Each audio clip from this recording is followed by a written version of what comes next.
And I'm gonna turn off the parking brake. Okay, this is what I did originally when I did the brakes, and I shut the engine, I shut the accessory and everything off, and that's how my brakes was off. So now we got this electrical caliper here. So this is the baby that's gonna come off. So we're not putting a scan tool on it. We're not gonna give this thing a power. We're gonna just turn this baby manually from inside here, and it's the same procedure for the opposite side. So what we're gonna do is we're gonna remove this caliper, and we're gonna disconnect this. So I'm gonna show you the part numbers and everything. So once I go step by step, so let me gather everything, get some of my tools. So we're gonna need a 14 millimeter. We're just changing the brake pads today. The customer don't want the rotors. That's fine. And I did let go of the brakes. As you can see, it's hard to turn, but I can turn it. So all you have to do is once you park the car, press that brake button down. I'll show you that at the end of the video because I forgot to show that on the camera. So this brake is already released. Only thing is you're not gonna be able to compress that piston without turning the caliper back. But anyways, this brake pad is done compared to the other side here. Inside it seems like it's all right, but I guess this one took a beating. Let's get this job going. So first, what we want to do is I do want to disconnect this little guy right here so we don't stretch this cable, and just push down on this tab here and pull out the connector. So it's two wires. It's positive, negative. That's all it is if you want to hot wire it. But anyways, let's remove the caliper next. Okay, so what we're gonna do next is we're gonna remove the two bolts on this caliper. There's one over here, so I guess we're gonna have to put a socket on this baby. This thing doesn't want it. Okay, it doesn't want it. Okay, socket, or even this is not gonna fit on it. There's not enough clearance there, so we're gonna get a socket for this guy, a deep socket. Okay, so what we're gonna do next is I'm gonna try a different temp. So I'm gonna take off this bottom bolt here instead of the top bolt, and this thing is spinning with it. Everything is not going my way so far. So what I like to do here is sometimes I can't get a wrench. Okay, my camera didn't capture, so what I did was I put this on and I used the wrench to turn this, get this bolt out. Sometimes the camera doesn't want to capture anything, so once you do that, you should be able to pull this caliper off. Okay, let's see how this baby feels by coming off.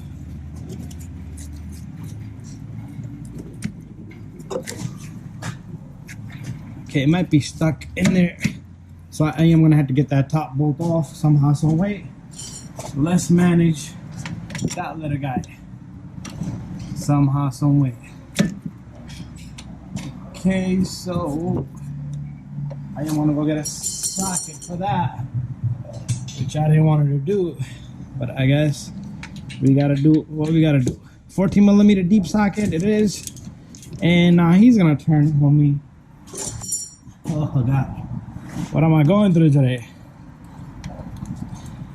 Believe me, even if you have a scan tool to command this piston, you still gotta do this.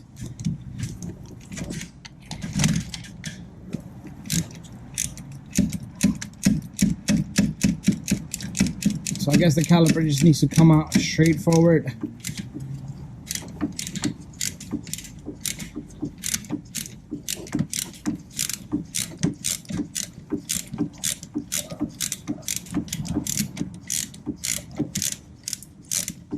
Okay, seems like it's coming out. I'll just use the socket now.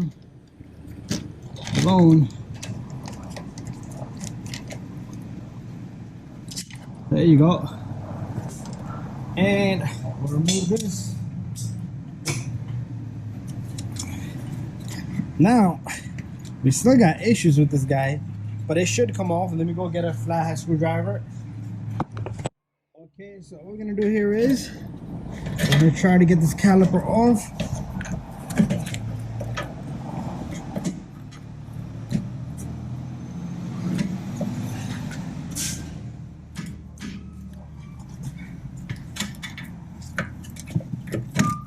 Okay, there you go, and that's how this baby comes off. So it's not a big deal here. So we're gonna work on it more. So we got our caliper off here, and that's how you guys are gonna remove this little guy. This is what this baby look like here. electrical caliper on this Lexus, and this guy is off. So what we're gonna do next is we're gonna go get some Allen keys, and we're gonna remove. There's no metal on these cars. I don't know why they make these cars. It's freaking all plastic. Can't even hang my light. Okay, so I got myself an Allen key here. This is a, what number is this? 5mm. So what we're gonna do is we're gonna take off this little bolt right here, and there's one more back here. And if it doesn't come off with your drill, you might have to put a hand power into it, and these two little guys will come off. Put them safe somewhere. Once this come off, you can't go wrong here, okay? You cannot go wrong here. You're gonna pop this guy off. Very simple. So this guy is gonna simply just come off. It is gonna be it's been there for too long. If I screw it up, I screw it up. What can I do? Is there any more bolts? Nope, it's just seized up in there from the rust and corrosion. All right, they probably got belts and stuff inside. Okay, so I'm gonna probably use a screwdriver. And that seal, you see that seal right in the middle? That's what's causing trouble here for me. So that's all there it is. This is a motor. It has a belt inside and a 1 or 2 gears that turn. So just keep it straight and put this baby away just like that. And if you need to replace this actuator, that's it. It's 2 bolts. So remember this seal, I put a little bit of lube on it. And now we're gonna look into the back here. I am gonna have to go get a tool for this. So what we're gonna do is next we're gonna turn this baby, and this piston should go in. We're probably gonna have to push it at the same time. So this little guy here, this I picked up from years back from Sears. It's probably like 25 bucks, and you get all this. I use it on axle for Audis and Volkswagen years back, and this thing fits right in there. And the piston's coming out, and now the piston. Okay, I'm gonna have to get a clamp for this. So what we're gonna do is we're gonna put this over here. So you can't use a C clamp on this little guy. You could, they got cheaper. This is like 30 bucks tool here, and you can find it on Amazon. So I'm simply gonna turn this so the piston's coming out. I'm gonna turn it the other way around, and the piston is going in. As I turn it, it goes in. There you have it. So once it goes to the end, that's when you stop, and that's it. I don't think it's gonna go any further. We're done there. And this is the tool you're gonna need to take care of this actuator right here. Okay, so what we're gonna do from here on is gonna put a little bit of lube on this seal. Oil, WD-40 will do, anything greasing will do. Okay, a little bit of lube on that seal. Again, this is a Lexus. If you got Toyota, same procedure. Same procedure for all of them. Even I have done Range Rover, same way. Okay, now what we're gonna do is, first of all, this caliper goes like that. Remember, this thing was facing up, so you might have to maneuver this around a bit to capture. Once it's in there, bada bing, bada boom. What we're gonna do next is we're gonna take the 2 little screws, and then we are ready to install the brakes. And at the end, we will calibrate the brakes. So we're gonna just put the 2 little screws that belongs in here. This is one, and there's one that goes in the bottom here. So make sure your actuator sits straight, and make sure you tighten them evenly. Don't jam one all the way and then the other one. So I got these pretty much all the way in. So all I'm gonna do here is I'm gonna just give them a little snug with my electric drill here. That's all they need. They're not gonna come off. Bada bing. Okay. And I'm trying to get this guy off. I did the same thing to me earlier when I took it out. There you go. And I still need to tighten the other one. And what I'm gonna do here is, with the second one, I'm gonna do the same thing. Remember, I do have videos on Hondas giving this thing a 12 volts. Try not to give it 12 volts, try to give it like a 7 volts. And I did give it 12 volts, but my jump box is weak. You could do it that way without taking all this off. I use both of these methods for these guys.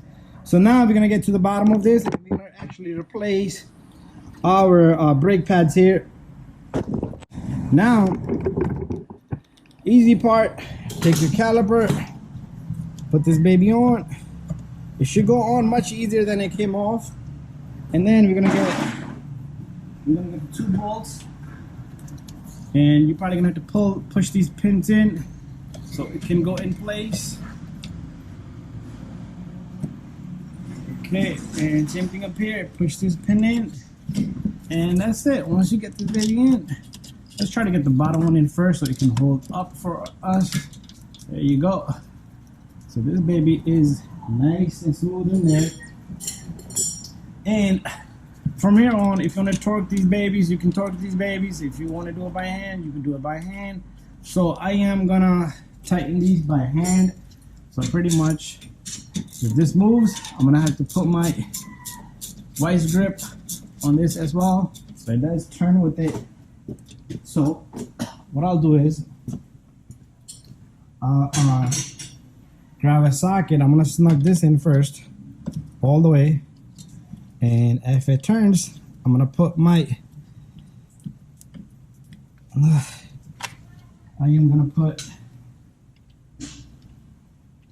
vice grip to hold this. Remember, you don't want to leave anything loose here. Brake is critical. Brake is something you don't want to play around with. Okay, we got this the wrong way. Okay, I'm gonna have to tighten up my vice grip.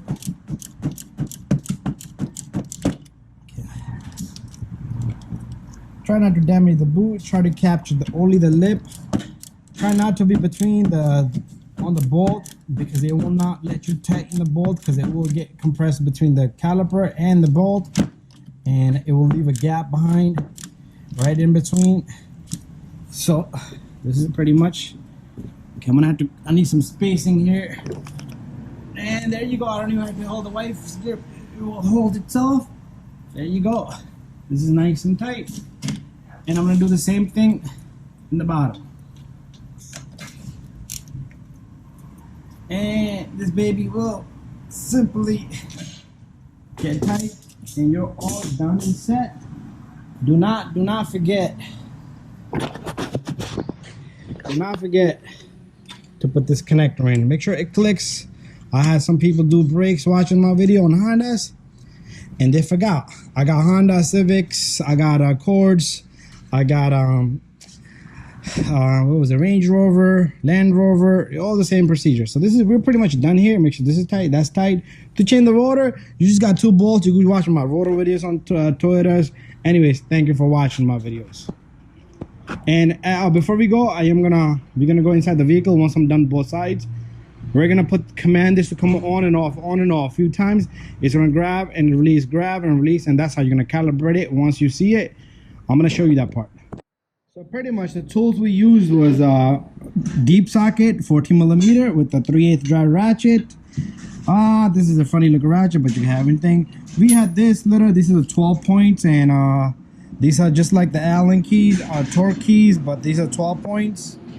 And this is the size I use. So pretty much this is the 3rd size. If we take this little guy, and so this is 1, 2, 3, and this is the shortest. As you can see the tip, look at that. That's what it looked like. I don't have any numbers or anything on these, but it is what it is. You can find this guy. It says M8 on this, okay? 8mm, I guess. M8 on this one.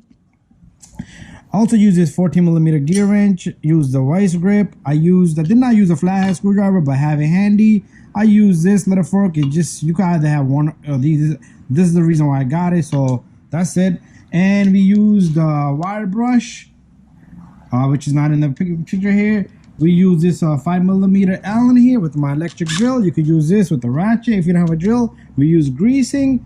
And I use a compress tool, okay? There's just a compress tool, piston compress. I had it here somewhere. I don't know where I put it. There it is. So this is the last thing we use right here. A whole bunch of crap here. Anyways, that's it. And we're gonna calibrate. Okay, so I completed all 4 brakes. We still gotta calibrate the rear. Calibration meaning just bring it back to where it's supposed to be at. So pretty much what I want to do is right now, our tire is free playing. So first, since we did all 4 brakes, what we want to do is you want to pump the pedal several times. It's gonna get hard after 4 or 5 times. And after that, what I want to do here is I don't want to start the car. I do want to put the car in accessory, so don't press on the brake pedal. Put the car in accessory. Do not press the brake pedal, like I said. Now you can press the brake pedal.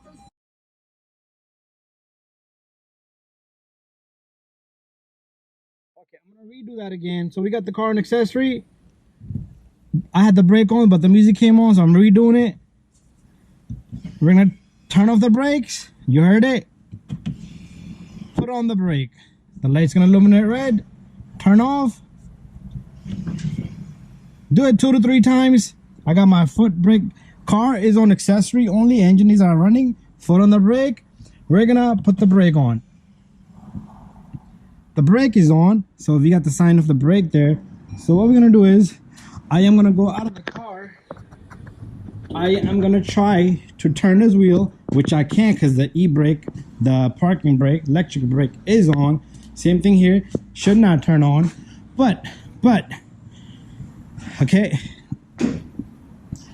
What we're gonna do is, I'm gonna go back in and I'm gonna turn off the parking brake.